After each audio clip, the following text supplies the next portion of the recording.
Daɗe ai mun ji ana cece kucin cewa ana ta jita-jitan cewa wai kwangila ya anso daga sama, sannan daga saman ma a jam'iyyar APC sannan ya dawo ya gyara dan marken. Assalamu alaikum masu kallon barkanmu da sake saduwa a cikin sabon shirinmu na siyasar mu a yau. Kamar kullum dai ni ce taku Aisha Aminu Bala. A yau mun samu bakuncin wani matashin dan siyasa daga jam'iyyar PDP. Waka bakin mai ita tafi daɗi. Assalamu alaikum jama'a. Da farko sunana Honorable Umar Aliyu, ni ne chairman TV radio and online program na Katsina State House of Assembly Aspirant Forum na jam'iyyar PDP.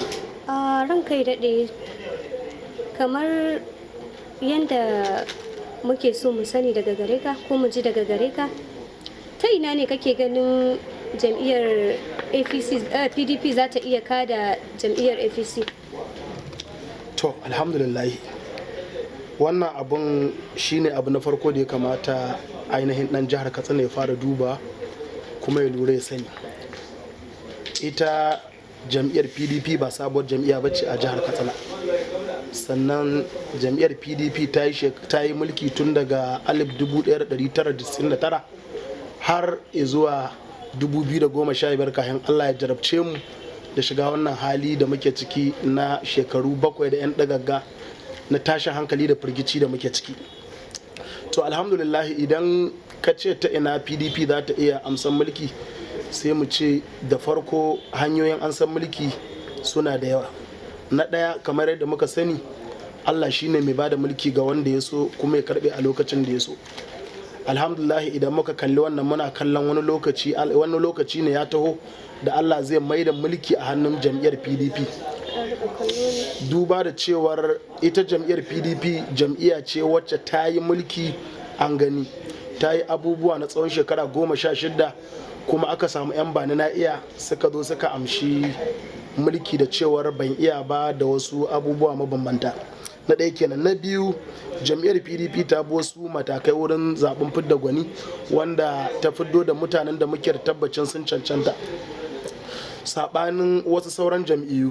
Idan muka kalli jam'iyyar PDP mu ɗauki daga farko abin da ya shafi state level, ba sai mun yi magana national level ba, duba da cewar a national level ba sai mun yi magana ba, kowa ya san bambanci da tsakanin ɗan takara mai lahiya da kuma wanda yake aka saraka. So idan muka dawo a nan ita state level, za mu duba qualities da ke tsakanin ɗan takarar gwamna da kuma na wasu sauran jam'iyyu. Idan muka yi maganar sanata Yakubu Lado, mutum ne wanda yake da kariya ta siyasa tun daga ward level har ya zuwa national level. Alhamdulillahi, sanata Yakubu Lado ya yi kansila, kowa ya gami ya faru a lokacin da ya kansila, ya yi chairman na karamar hukuma, ya yi reps, sannan ya yi sanata. Alhamdulahi, ba ni tunanin hada sanata Yakubu Lado da wani dan takara a Katsina kamar wani abu ne mai yiwuwa, duba da wato ranka ya daɗe, hakan yana nufin kenan wanda ya taka matakai kamar na gidan gwamnati su ne wanda za su iya cin zaɓe? Ba haka nake nufi ba. Kuma da kika maido maganan nan bayan in maki fashi dalla-dalla. Shi abinda ke da kwai shine taka mataki daban, yin abin da ya dace a matakin daban. Idan muka ce sanata Yakubu Lado ya yi kujera kaza, muna da hanyoyin da za mu ce ka je ka duba abubuwa kaza. Yanzu idan ka shiga cikin garin Dan Marke, ƙauye na Dan Marke, akwai tertiary institution wanda shi sanata ya yi shi domin yana bakin ciki da irin zaman kashe wando da mutane suke yi, wanda yanzu haka wannan gwamnatin ta jefa mutane cikin wannan zama sama da wata 7 mutane na zaune ba san halin da suke ciki ba. So wannan yana ɗaya daga cikin abu na farko da muke kyauta zaton da izinin Allah cikin kwana 100 in Allah da sanata zai kawo ƙarshen maganin wannan. Yanzu an zo 'ya'yanmu an kibiya musu kuɗin makaranta, za a baka short notice a ce ka hiddo naira 15,000 a daidai lokacin da shinkafa take 30,000 da wani abu, kuma an ce ka hiddo 15,000 cikin kwana 7 ko 8 ko wani adadi mai kama da haka, sannan ɗanka ya jarabawa. Da wace za ka ji shin da abincin da wannan ɗankan zai ci ko kuwa da kuɗin da zai jarabawa? Allah maɗaukakin sarki da kanshi yakan ba mu dama ga wasu abubuwa. Allah yana da iko da buwaya da yau za a yi aure yau gobe ya ce a yau, amma Allah sai yasa za a yi ciki na tsawon wata 9. kin ga shi ma Allah ya bada notice, so why not ita gwamnati ba za ta baka notice kan ka haɗo kuɗaɗen jarabawa ba, sai a ce maka sati 1 sati 2, wanda ita kuma wannan jarabawai ke kin sani ni na sani cewar daga inda rayuwar dan adam take lalacewa shine daga secondary school level. Duk wanda secondary school din shi ta lalace ya samu matsala. A satin da ya gabata na ci karo da hira na wani da yake magana kan cewar yana tunanin mutane za su zaɓi jam'iyyar APC don abin da wannan gwamnatin ta yi wadda muke ciki. To sai na ga to in dai haka ne ba ma sai jam'iyyar PDP ta tashi ta yi wani maganganu ba kenan, in dai don abin da jam'iyyar APC ta yi ne to muna tunanin felin ne, saboda ka ɗauko dukkan abubuwan da gwamnatin ta yi tun daga ranar da suka anshi mulki 2015 har zuwa yau, baka da wani abu kwara biyu da zaka faɗi wanda aka yi abun don ya amfani talaka, sai dai don ya amfani wasu na cikin gwamnati. Tarin numfashinka ba hakan yana nufin kenan kai baka ji daɗin wannan gwamnatin ba ko kaɗan? Ke kin ji? Ai shi ne abin lissafi. Ai ita wannan gwamnatin abin a fili yake. In ni ban ji daɗi ba ke kin ji? Da kika taho daga nan tun daga gidanku da kika zo nan gurin, wani sabon titi kika hau wanda ya tabbatar maki da wannan gwamnatin ta damu da talaka? Shin yaushe rabon da ki bacci na tsawon awa 8 hankalin ki kwance don tunanin wannan gwamnati ta damu da talaka? A kofar gidan gwamnati jami'an tsaro nawa ne? Gwamna in zai fita jami'an tsaro nawa ke bin shi? Jami'an tsaro nawa ke tsare wasu 'yan kwarorin mutane da kuka ɗauki ƙuri'a kuka ba su? Ke kina da wannan kwanciyar hankalin? Babu. Sai dai a magana a ce gwamnati ta yi kaza ta yi kaza. Ni har yanzu ban ga wani abu da ake ta nuna da za a nuna a ce wai ita wannan jam'iyya ta yi shi na kaza ba. Yau an zo an kakaba mu bashi na tashin hankali wanda ba mu san ta inda za mu dosa ba. So kaga idan wancan muka koma maganan wancan da ya magana ya ce yana tunanin jam'iyyar APC za a zaɓe ta don abin da mai girma gwamna, za a zaɓe ta don ta ciwo bashi kenan. So ni kuma na san bashi abu ne wanda kowa yana gudun shi. In kuma ke ma kina son a ci gaba da ciwo bashin sai ki ci gaba da ci. To ranka ya daɗe ka faɗi ɓangaren ilimi ɗazu? To ranka ya daɗe kana tunanin kamar dai yadda mutane ke ta ce ku ce waɗannan su ce waɗannan su ce sun faɗi cewa an gyara ilimi na rayuwar al'umma. Shirin kai daɗe haka ne? To ni dai ɗan Katsina ne kuma ke ma 'yar Katsina ce. Idan aka ce an gyara ilimi sai a ce mu an gyara kaza. Alhamdulillahi za mu iya ba da shaida akwai wata makaranta kwara ɗaya da muka santa ta family support, wadda tabbas an gyara family support kuma ita ma akwai dalilan da ya sa a gyara, wanda zan baki assignment sai ki je ki binciko wannan. Duba da cewa family support yanzu tana da tsaro, tana da abubuwa, so amma dalilan da suka sa aka gyara ga family support, shin waɗannan dalilan ba mu da su a Katsina da zai sa a gyara su dan marana, su garama, su kayal, wasu ambutai, ko su dabba mutane ke karatu a cikinsu ba. So idan aka ce an gyara ilimi a lokacin gwamnatin barista Ibrahim Shehu Shema mun sani ya ɗauki mutane wanda ba su da adadi, wanda yanzu haka suke kula da ragaman lafiya ta jihar nan da muke ciki. Sannan a lokacin gwamnatin a cikin ɗaliban da ya ɗauka suka tafi waje suka yi karatu, suka dawo suka experience abubuwa wanda yanzu haka in zaki ɗebe waɗannan mutanen da barista Ibrahim Shehu mai ɗauka, harkar kiwon lafiya a Katsina ta lalace. Zai zama na babu malaman asibiti, babu likitoci, babu wasu manya-manyan injiniyoyi na gwamnati da take takama da su a yanzu. So kin ga a lokacin sai mu ce ilimi ta barbarewa, wanda yau da ni da ke mun sani idan za mu hita yau mu zagaye jihar Katsina tun daga Mai Ado har Dabai, ba ka iya hiddo wata kilomita kwara 100 da zaka ce wannan gwamnatin ta yi. So wata irin gwamnati ce wannan? Kuma yanzu idan ka zo ka ce ka kwatanta wani dan takara da sanata Yakubu Lado, sanata Yakubu Lado bai da kujera, amma idan ka je cikin garin Dan Marki yayi titi, ya taimaki al'umma, wanda yanzu kai ko ciki turan kai dade baka gani cewa wannan dan ya zama mahaifansa ne? A to shin dan ya zama mahaifarsa sai ya gyara? Shi da yake takara kenan a jam'iyyar PDP, dukkan wanda yake takara yana tunani yana da mahaifa, shin miye ma mahaifar ta shi? Kin ga mutumin da ya gyara mahaifar shi kenan zai gyara a ko'ina da ko'ina. Ranka daɗe ban tare numfashinka ba, kamar da ka ce Yakubu Lado ya gyara Dan Marke, haka ne? To ranka daɗe ai mun ji ana cece kucin cewa ana ta jita-jitan cewa wai kwangila ya anso daga sama, sannan daga saman ma a jam'iyyar APC, sannan ya dawo ya gyara Dan Marken. To alhamdulillah, idan mafaɗin magana wawa ne shi majiyinta ba wawa bane ba. su alhamdulillahi 'yan jihar katsina mutane ne gogagu kuma wayayyu waɗanda suka san abin da suke yi. Shin menene alakar sanata Yakubu Lado da jam'iyyar APC da za ta bashi kwangila? Kina nihin kenan a jam'iyyar APC shi sanata Yakubu Lado ya yi dukkan waɗanda suke cikin APC cabinet ɗinta har wanda ya takarar gwamna aka bashi wata kujera da ake tunanin ya taimaki al'umma, shi bai da amanar za a bashi saƙon ya zo ya kawo?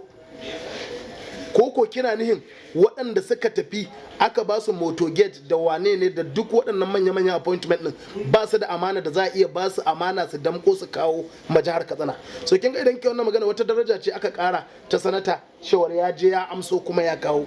Shi dama a isar da sako alkhairi ne, wani ma in sako ya zo wurin shi bai isarwa, balle ma wannan magana mai kama da ita ma babu.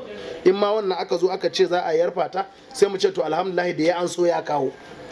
Shi wani da ya an so ina ya kai, ai tambayar da kenan. Turan kai daɗe, ai wasu daga cikin matsalolin da ka lissafo gwamnati mai ci a yanzu tana ikirari da bugun gabar cewa ta gada ne daga gwamnatin da ta gada. To alhamdulillahi idan aka ce gado shi dama dukkan dan kwarai ya gaji uban shi, amma in dan kwaran ne. Gwamnatin da take mulki a yanzu muna tunanin ta gaji ayyuka waɗanda ba ida ba, wane ta ida daga ciki. Akwai Dubai market wadda tana nan an yasar da ita har yanzu ba ida ba. Akwai Katsina shopping mall, akwai abubuwa da dama wanda ke kin sani ni na sani wanda ta gada din ba ta yi ba.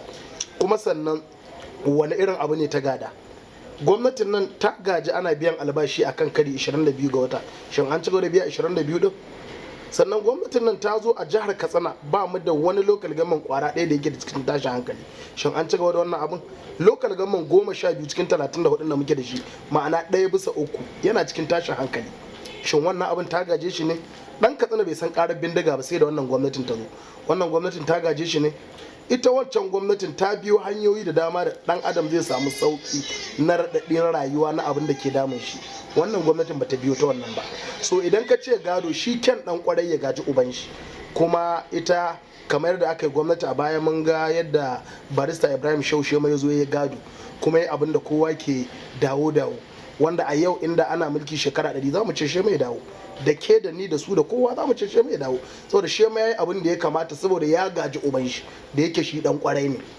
So su kuma waɗannan da suka zo da yake musan ko su suwa ne ba, sai suka yi abin da suke tunanin a wurin su gaba gadi zai fashe su, wanda ya jewa talaka cikin wannan hali da yake ciki a yanzu. To ran kai daɗe, ai wasu na cece kucin cewa a waccan jam'iyyar da ta gabata wacce suke nufin sun gada kenan, suna cece kuce akan cewa wai an sa bama-bamai a baya, an yi tashe-tashen hankali, an hana masallatai, an hana sallah, an hana menene. To alhamdulillahi, shi a lokacin da aka sa bama-bamai, lokacin jam'iyyar PDP da kowa hankalin shi ya koma wurin ya za a samu matsala na harkar tsaro.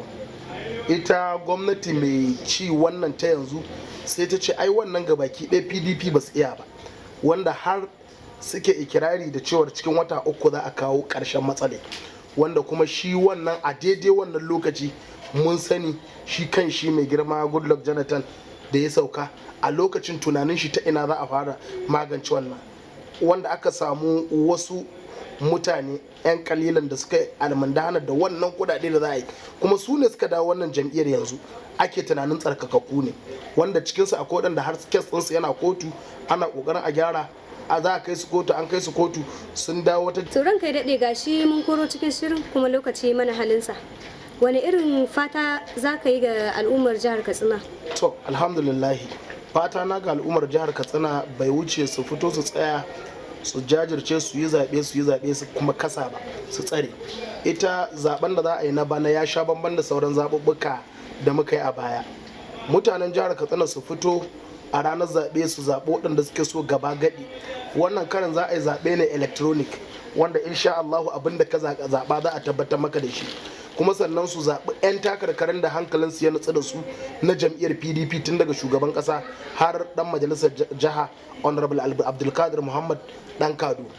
Sannan akwai wata farfaganda da ke yawo a social media, ake magana wai wani ɗan takara yana da tawalu'u da an tashi zai magana ya ce suna nema a wurin Allah, Allah ke bada. Alhamdulillahi shi mulki kamar yadda muka sani Allah shi ke bada mulki ga wanda ya so a lokacin da ya so, kuma mu jam'iyyar PDP ba za a gaya maka ba saboda ya bamu kuma ya amsa a lokacin da ya so.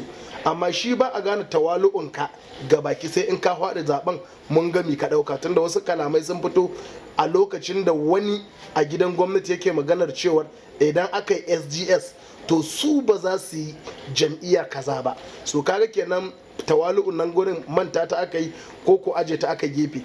Amma mai tawalu'u shine wanda zai nema idan Allah ya bashi ya fito ma mutane abin da ya niyya, idan ya samu akasin haka ya rungumi kaddara. Ba za mu gane tawalu'un ka ba sai ka faɗi mun gane ya ka faɗi. Kamar yadda dukkan 'yan takararmu na jam'iyyar PDP muna da tabbacin sun yi takarkari kala daban-daban kuma sun haɗu kuma sun rungumi kaddara har Allah ya kawo mu yau inda muke. Da wannan muke ban kwana ga al'ummar jihar Katsina, sannan muke cewa ku lura ku sani babu wani da zai buɗe muku ido. Zaɓe ne za a yi ya sha bamban da kalar zaɓuɓɓuka na baya.